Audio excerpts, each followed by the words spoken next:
Okay, I want to show you some relationships that will hopefully make it easier for you in lab.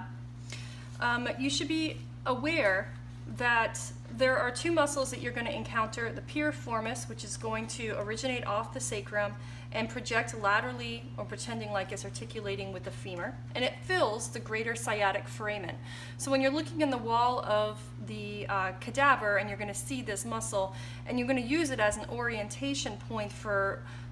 nerves and vessels that are leaving the pelvis and going out towards the lower extremity. The other muscle that you might want to be aware of is the obturator internus, which fills the obturator foramen on the inside, and that also is going to exit the pelvis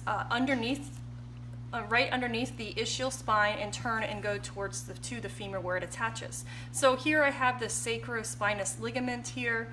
and what I wanted to show you is that I have a pretend pudendal nerve, and the pudendal nerve, the relationship that's always talked about, is that it exits through the greater sciatic foramen, which it does because it is exiting above the sacrospinous ligament, and it's actually going to curve right underneath the ischial spine. And it's going to come back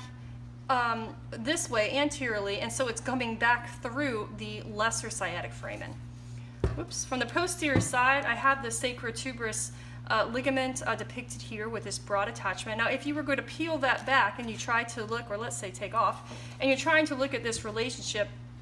you have the sacrospinous ligament, and you should be able to find the pudendal nerve coming out of the greater sciatic foramen just inferior to the piriformis, and it also has the internal pudendal artery. I might have said piriformis nerve, but I meant pudendal nerve, and the internal pudendal artery. And it's going to wrap around the sacrospinous ligament just inferior to the ischial tuberosity, and is going to course anteriorly along the surface of the obturator internus muscle. And so when you're looking through dissections and you're looking with the pronated cadaver, and you're looking at the surface of the obturator internus, and you're looking at the pudendal canal, and you're dissecting it, opening it up for the pudendal nerve and internal pudendal vessels, this is what the kind of view that you really have. So you're cleaning out the ischial anal fossa, and you're looking for these structures on the wall of the ischial anal fossa that are actually coursing very close to or within the obturator internus fascia, which we call the pudendal canal, that fascia that covers this nerve and vessels. And so you can see how